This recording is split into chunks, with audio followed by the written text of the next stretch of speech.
예, 후보자께서는 지명 당시 다주택이었다는 점에서 뭐 문제 제기하실 수도 있다고 봅니다. 다만 후보자 해명을 들어보면 장관이 된 이후에도 지속적으로 주택을 처분하기 위해 노력해 왔고 실제로 청문회 전에 주택 처분해서 현재는 1주택만 보유하고 있는 상황입니다. 맞습니까? 네, 현재는 그렇습니다. 네. 그리고 대통령 이야기를 자꾸 하시는데 그 당시에 전체 발언을 들어보면 부동산 정책 결정 과정에서 이해 충돌을 좀 차단하고 또 고위공직자가 1주택 원칙을 실천하라 이런 취지의 말씀이었다고 파악이 되는데 맞습니까?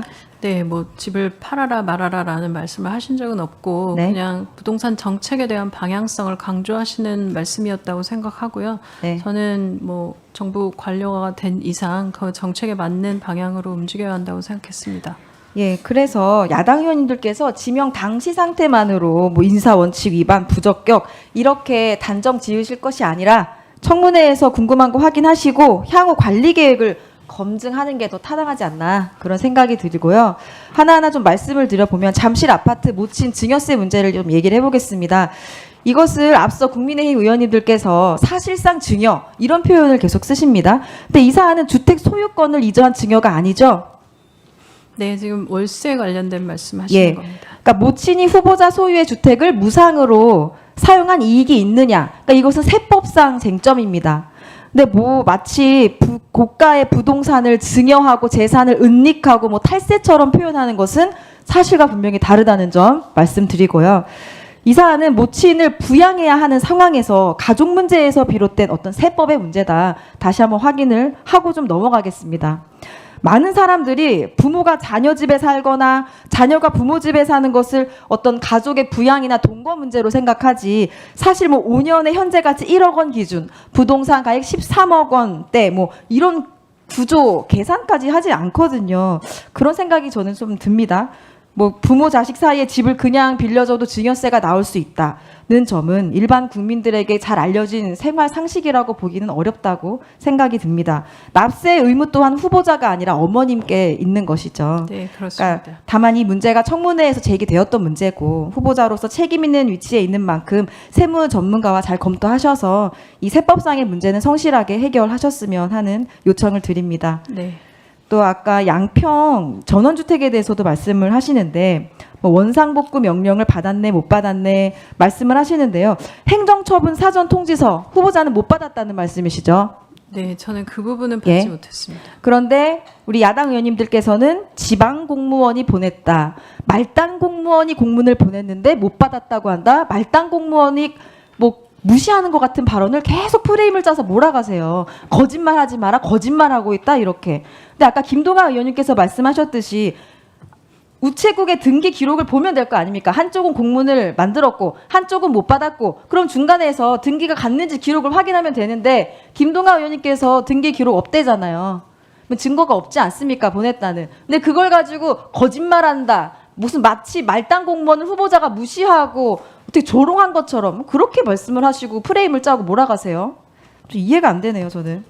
그리고 뭐 정자에 관해서도 정자는 왜 인청전에 철거를 하고 잔디는 남아있다 뭐 이런 이야기들을 하시는데 이 정자 철거 청문회 대응용이 아니라 이 매매 절차, 이 처분 절차 진행 과정에서 사기로 한 분이 요구해서 한 조치사항이라고 말씀하셨죠? 네, 그건 맞습니다. 예, 그러니까 어떤 농지 처분 정리 차원에서 일어난 일이네요.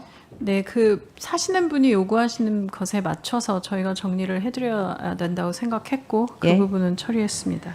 그러니까 저는 오늘 질의를 들으면서 이미 해명되었거나 또 실제 과장된 내용을 반복적으로 제기하면서 해명은 듣지도 않고 아니면 말고식 그 약자를 무슨 공격하고 무시하는 것 같은 가짜 프레임을 씌워서 거짓말한다 이렇게 몰아가시는 태도는 이렇게 후보자 가족을 망신 주기식으로 몰아가시는 태도는 자제해야 된다 그렇게 생각을 하고요.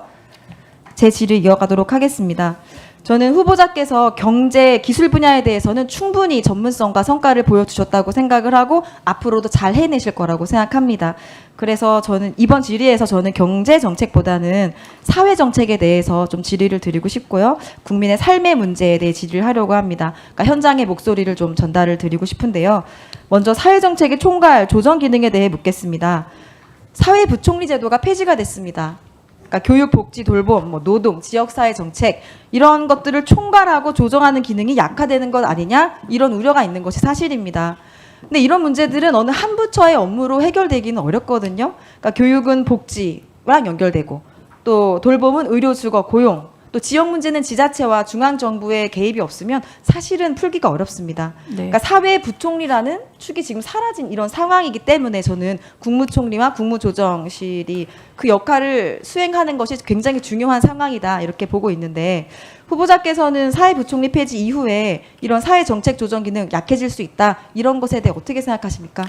저는 의원님 지적하신 부분 충분히 일리 있는 말씀이라고 생각합니다. 그래서 이번에 업무 보고 받으면서도 사실 그동안은 이제 경제 관련된 경제장관 회의나 이런 부분을 집중적으로 들었었는데 이 사회 쪽에 교육이나 보건복지 그리고 뭐 문화 이런 부분들의 연결고리들이 좀 필요하다는 생각이 들고요. 여기도 충분히 좀 한꺼번에 잘 보면서 봐야지 되고 청년 정책 특히 이 부분에서 굉장히 중요하다는 생각이 들었습니다.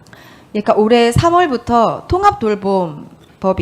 그러니까 돌봄 통합지원법이 본격 시행이 됩니다. 그러니까 통합돌봄이라고 하면 국민이 병원이나 시설에만 의존하지 않고 그러니까 자신이 살던 집과 지역사회 안에서 필요한 돌봄, 의료, 요양 이런 것들, 주거생활지원 이런 것들을 통합적으로 받게 하는 굉장히 방향이 좋은 취지의 정책이죠. 그런데 이 주무부처가 보건복지부라고 해서 복지부 하나만으로는 사업이 운영되질 않습니다.